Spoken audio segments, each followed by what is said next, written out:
যাদবপুরে হিজাব বিতর্ক নিয়ে সোমবার বৈঠক করবেন ফ্যাক্ট ফাইন্ডিং টিমের সদস্যরা। সংখ্যালঘু কমিশনের ভূমিকা নিয়েও ধোঁয়াশা। তদন্তের আগেই সংখ্যালঘু কমিশনের প্রধানের বিতর্কিত মন্তব্য, হিজাব বিতর্কে জড়িত অধ্যাপিকাকে সাসপেন্ড করা উচিত। তদন্তের আগেই বলে বসলেন সংখ্যালঘু কমিশনের প্রধান। যাদবপুরে হিজাব বিতর্ক নিয়ে সোমবার বৈঠক করবেন ফ্যাক্ট ফাইন্ডিং টিমের সদস্যরা। সংখ্যালঘু কমিশনের ভূমিকা নিয়েও রয়েছে ধোঁয়াশা। তদন্ত যেখানে চলছে সেই তদন্তের আগেই সংখ্যালঘু কমিশনের প্রধানের বিতর্কিত মন্তব্য, তিনি বলে বসলেন হিজাব বিতর্কে জড়িত অধ্যাপিকাকে সাসপেন্ড করা উচিত। গত ডিসেম্বরে পরীক্ষা চলছিল এবং সেই সময় 3 জন ছাত্রী তারা হিজাব তাদের যাতে সরিয়ে দেয় পরীক্ষা চলাকালীন, সেই জন্যই অধ্যাপিকা বলেন এবং তার থেকেই শুরু হয় এই হিজাব বিতর্ক। যাদবপুরে হিজাব বিতর্ক নিয়ে সোমবার বৈঠক করবেন ফ্যাক্ট ফাইন্ডিং টিমের সদস্যরা। এই বিষয় নিয়ে যখন তদন্ত চলছে, তদন্তর আগেই হিজাব বিতর্কে জড়িত অধ্যাপিকাকে সাসপেন্ড করা উচিত বলে বসলেন সংখ্যালঘু কমিশনের প্রধান। এই নিয়ে কি বলছেন কাজী মাসুম আখতার, শোনাবো। শিক্ষার হলে সর্বোচ্চ ক্ষমতা তো ইনভিজিলেটর বলে, ডিপার্টমেন্টের হেড তিনি একজন মহিলা, ইংলিশ বিভাগের যিনি ডিপার্টমেন্টের হেড। তো তিনি দুজনকে দেখেছে মাথা কান মুখ সব প্রায় ঢাকা আছে, হিজাব পরে এসছে। তাকে আলাদা করে নিয়ে গিয়ে মহিলাদের নিয়ে, তিনি নিজে মহিলা, তিনি ওই কানটা খুলে দেখছিলেন ওই ব্লুটুথ জাতীয় কিছু আছে টাছে কিনা। পশ্চিমবঙ্গ মাইনরিটি কমিশনের চেয়ারম্যান তার দলবল নিয়ে গিয়েছিলেন ভিসি প্রভিসির সাথে কথা বলতে। তিনি কথা বলতে গিয়ে প্রথমেই তিনি বললেন যে ওই ডিপার্টমেন্টাল প্রধানকে তার পদ থেকে সরিয়ে দিতে হবে। এটা কি বলতে পারেন? তিনি কি জাজমেন্ট নিয়ে নিতে পারেন? বা তিনি আগেই দোষী ঠাউরে দিলেন, মানে বিচার হবার আগেই দোষী বলে দিলেন যে আগে ওনাকে পানিশমেন্টটা দিয়ে দিতে হবে। কাকে? হেড অফ দ্য ডিপার্টমেন্টকে। আরে বিচার হবে, ফ্যাক্ট ফাইন্ডিং টিম যাবে, তদন্ত হবে, ভালো মন্দ দেখা হবে, সত্যিই যদি ত্রুটি থাকে সেটা মূল্যায়িত হবে। 26 ইলেকশনে মুসলমানদের খুশি করতে আবার নতুন করে কোনো তকমা আনা হচ্ছে না তো, যাদবপুরকে ব্যবহার করা হচ্ছে না তো। কারণ আমি নিজে ফ্যাক্ট ফাইন্ডিং কমিটির মেম্বার, তদন্তের মধ্যে ঠিক করব কি করণীয় নয়। তবে কোনো ভণ্ডামিকে প্রশ্রয় দেওয়া হবে না, কোনো অন্যায়কে প্রশ্রয় দেওয়া হবে না।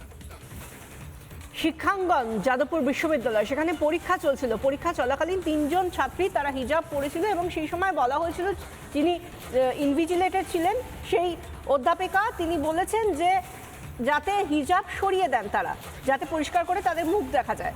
কিন্তু সেই জায়গা থেকে শুরু হয়ে যায় এই বিতর্ক। তারপর থেকে তদন্ত চলছে।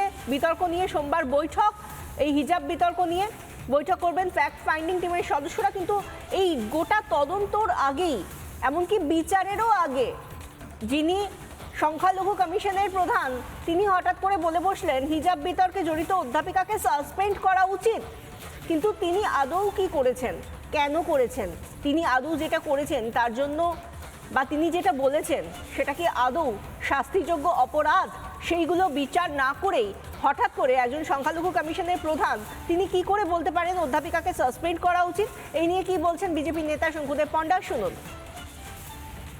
আমার মনে হয় যে যদি তদন্তের স্বার্থে কোঅপারেট করতে বলা হয় তাহলে সেই কোঅপারেশনটা সবারই করা উচিত। এখন বহু জায়গায় আমরা দেখেছি অপরাধীরা বোরখা পরে পালিয়ে যাচ্ছে। তো সেসব ক্ষেত্রে আমার মনে হয় যে আইনকে সর্বাধিকার দেওয়া উচিত, সবার আগে রাখা উচিত। সেই রাখার ক্ষেত্রে সবার কোঅপারেট করা উচিত। এবং অনেক দুর্নীতিবাজ আছেন, তারা ধর্মকে সামনে রেখে দুর্নীতি, চুরি ডাকাতি, অপরাধ এসব করবার চেষ্টা করেন। এখানেও সেসব হয়েছে কিনা খতিয়ে দেখতে হবে, হলে নিশ্চয়ই সেটা প্রতিরোধ করা উচিত। তার জন্য টিচারের বিরুদ্ধে তদন্ত অমুক হেন তেন বেশি বাড়াবাড়ি হচ্ছে। হিন্দু বিরোধী সরকার তাই এসব করছে।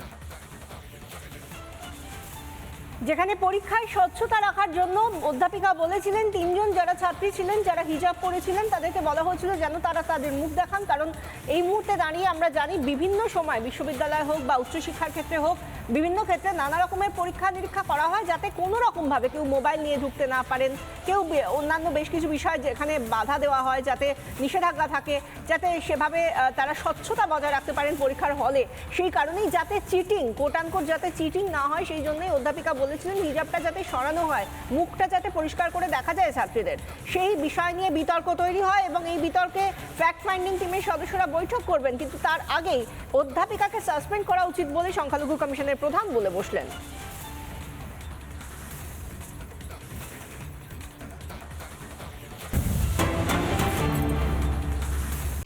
নানা ধরনের কন্টেন্ট দেখার জন্য লাইক করুন, শেয়ার করুন আমাদের ফেসবুক পেজ, সাবস্ক্রাইব করুন আমাদের ইউটিউব চ্যানেল।